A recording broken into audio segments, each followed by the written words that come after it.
Hello students, आज हम discuss करेंगे class 12th entrepreneurship unit 1 entrepreneurial opportunities chapter 1। Students, इससे पहले ऑलरेडी मैं इस चैप्टर की 2 वीडियोस डिस्कस कर चुकी हूँ, तो जिन स्टूडेंट्स ने वो वीडियो नहीं देखी तो पहले देख ले और चैनल पे नए तो चैनल को सब्सक्राइब करना ना भूले। आज हम स्टार्ट करें स्टूडेंट प्रॉब्लम आइडेंटिफिकेशन, मतलब एंटरप्रेन्योरल अपॉर्चुनिटीज़ के अंदर नेक्स्ट टॉपिक आता है हमारा प्रॉब्लम को किस तरीके से आइडेंटिफाई किया जाए। तो a problem is a road block in a situation that sets up a conflict and forces you to find a solution. एक प्रॉब्लम क्या होती है, जैसे कि रोड ब्लॉक हो जाता है, ऐसी सिचुएशन हो जाती है जिसमें काफ़ी सारे कॉन्फ्लिक्ट्स हमें नज़र आते हैं, फोर्सेज भी आ जाए और उसके बदले में हमें क्या फाइंड आउट करना पड़ता है, एक सोल्यूशन निकालना पड़ता है। तो when an entrepreneur identify such a road block, और कोई एंटरप्रेन्योर अगर उस बाधा को, उस जो रोड ब्लॉक हुआ है उसको आइडेंटिफाई कर लेता है, तो ही और she is said to have identify the problem, और उसको क्या कहा जाता है कि वो प्रॉब्लम को क्या कर पाता है, आइडेंटिफाई अच्छे से कर पाता है। नेक्स्ट है ऑब्जेक्टिव्स क्या क्या होते हैं प्रॉब्लम आइडेंटिफिकेशन के। तो it should be clearly state the problem जो होनी चाहिए वो क्लियरली स्टेटेड होनी चाहिए। Second, identify target group facing the problem, target group identify किया जाना चाहिए कि किसको प्रॉब्लम हो रही है। Find the market acceptability of the solution to the problem, एक ऐसा मार्केट एक्सेप्टेबिलिटी होनी चाहिए जिससे कि क्या अराइज होकर आ सके, एक सोल्यूशन निकाला जा सके। नाउ नेक्स्ट है यूजेस क्या होते हैं प्रॉब्लम आइडेंटिफिकेशन के। तो it helps the entrepreneur to, entrepreneur को किसमें मदद करता है, product identification, bring out new products in the market, नए नए प्रोडक्ट्स को लॉन्च करना मार्केट के अंदर। Understand the problems and need of the market में जो लोग हैं उनको क्या नीड्स है और क्या प्रॉब्लम एग्जिस्ट होती है लोगों के अंदर, उसको अंडरस्टैंड करना, ये बहुत इंपॉर्टेंट है। बी क्रिएटिव स्किल होनी चाहिए डेवलपमेंट करने के लिए। इंक्रीज एम्प्लॉयमेंट जनरेशन को इंक्रीज़ करना चाहिए। इंक्रीज नेशनल इनकम इंक्रीज़ होनी चाहिए। नेक्स्ट आता है जनरेशन ऑफ आइडिया, किस तरीके से अब आइडिया को जनरेट किया जाए।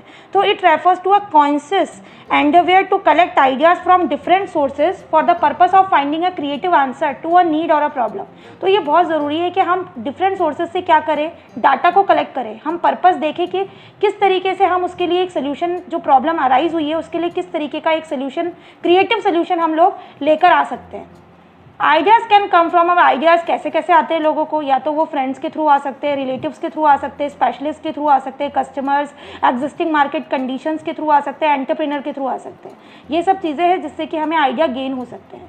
नाउ नेक्स्ट है आइडिया फील्ड्स क्या क्या होती है। The source of spotting trends are termed as idea field, जो सोर्स है जो कि स्पॉटिंग ट्रेंड्स है, मतलब जो ट्रेंडिंग में चल रहा है उसको हम आइडिया फील्ड्स बोलते हैं। And by analysing the idea fields the entrepreneur can enlarge his scope of thinking, अगर वो एनालाइज कर लेता है आइडिया फील्ड्स को क्या चल रहा है करंट सिचुएशन के अकॉर्डिंग, तो एंटरप्रेन्योर क्या कर सकता है, जो स्कोप है उसकी थिंकिंग का वो बढ़ जाता है। आइडिया फील्ड्स के अंदर कौन कौन से सोर्सेज आते हैं, सबसे पहले है नेचुरल सोर्सेज। नेचुरल रिसोर्सेज के अंदर जैसे हमारा फॉरेस्ट वगैरह, इससे क्या प्रोडक्ट बनाए जा सकते हैं, इसका क्या यूज़ किया जा सकता है, ये एक आइडिया जनरेट किया जा सकता है through this.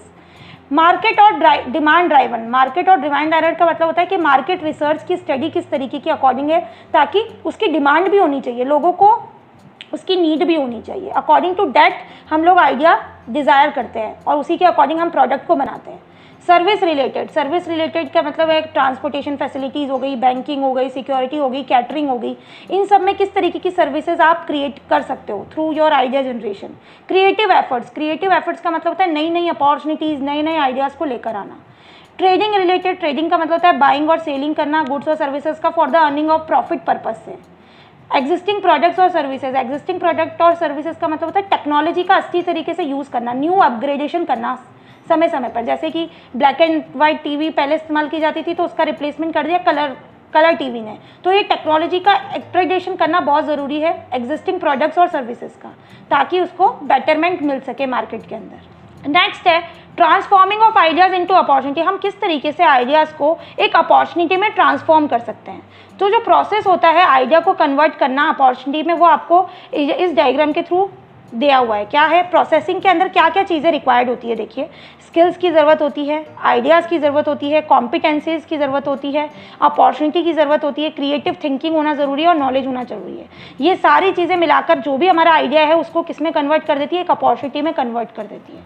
Idea and opportunity assessment, जो टास्क है generating idea is important for assessing ideas to find out which is viable and suitable for entrepreneur. तो ये टास्क होना चाहिए जब भी आइडिया जनरेट किया जाता है, तो ये इंपॉर्टेंट है कि उसको हम किस तरीके से असेस करें, मतलब क्या फाइंड आउट करें कि किस चीज़ के लिए वो वाइबल है और सुटेबल जो एंटरप्रेन्योर है उसका किस तरीके से इस्तेमाल कर सकता है बाय असेसमेंट थ्रू दैट। तो स्टेप्स क्या क्या इन्वॉल्व होते हैं असेसमेंट के अंदर किसी भी आइडिया को लेकर, वो क्या क्या चीज़ें जो कि दिमाग में आती है। पहला है प्रोडक्ट का आइडेंटिफिकेशन, मतलब फाइंड आउट करना उसका मार्केट, कि किस तरीके का मार्केट है प्रोडक्ट। जैसे example, many pen drives available in market, जैसे बहुत सारी पेन ड्राइव्स अवेलेबल है मार्केट के अंदर, but if you make a pen drive with antivirus in it, लेकिन अगर कोई ऐसी पेन ड्राइव बनाता है जिसके अंदर एंटीवायरस भी डालता है, it will be more in demand, तो उसकी डिमांड ऑब्वियसली सी बात है ज़्यादा होगी। तो प्रोडक्ट का आइडेंटिफिकेशन करना बहुत ज़रूरी है। सेकेंड है एप्लीकेशन एंड यूज़, यूटिलिटी होनी चाहिए, क्लियरली डिफाइंड होना चाहिए उसका यूज़। थर्ड है level of operation, level of operation का मतलब है प्लानिंग जो होनी चाहिए टू द स्केल होनी चाहिए, कि भाई कॉटेज इंडस्ट्री हो गया, स्मॉल हो गया, लार्ज हो गया, किस तरीके से आपको लेवल ऑफ ऑपरेशन जो बिजनेस स्टार्ट करे उसको कहाँ तक पहुँचाना है। कॉस्ट, कॉस्ट का मतलब है check economic feasibility, economic feasibility का मतलब होता है कि जो कॉस्ट है वो हमें क्या लानी, मिनिमाइज लानी चाहिए, जिससे कि हर कस्टमर उसका यूज़ कर सके। Competition, about competitors, features and weakness of competitors, product expectation and demand of customer। तो हमें असेसमेंट के लिए आइडिया जब हमारे असेसमेंट में आता है, हम जब दिमाग में सोचते हैं तो हमें उसके कॉम्पिटिटर्स के बारे में पता होना चाहिए, जो भी हम लॉन्च करने वाले हैं, फीचर्स पता होना चाहिए, वीकनेस पता होनी चाहिए कॉम्पिटिटर्स की, प्रोडक्ट को लेकर क्या एक्सपेक्टेशन है और लोगों की डिमांड क्या है, इन सब चीज़ों का हमें ऑलरेडी आइडिया होना चाहिए। नेक्स्ट है टेक्निकल कॉम्प्लेक्सिटी, टेक्निकल कॉम्प्लेक्सिटी होता है the kind of technology to assess, कौन सी टेक्नोलॉजी हमें इसके अंदर अपग्रेड करनी चाहिए जिससे कि लोग इसका इस्तेमाल ज़्यादा से ज़्यादा कर सके। नेक्स्ट है annual turnover and profit margin, हमें एक्सेस होना चाहिए एक्सपेक्टेड एनुअल टर्नओवर के बारे में फ्रॉम द प्रोडक्ट और सर्विसेज, मतलब इन फ्यूचर हमें उससे कितना बेनिफिट होगा और हमारा प्रॉफिट, उससे अर्निंग जो कैपेसिटी है वो कितनी ज़्यादा फ्यूचर में ग्रोथ कर पाएगी। तो ये सब चीज़ें बहुत इन्वॉल्व होती है, हमारा जो स्टेप्स है जब हम असेसमेंट करते हैं आइडिया को, तो ये बहुत ज़्यादा ज़रूरी होता है। सो स्टूडेंट्स, ये पूरे 7 स्टेप्स है जो कि आपको याद होने चाहिए कि हम लोग आइडिया को किस तरीके से असेस कर सकते हैं।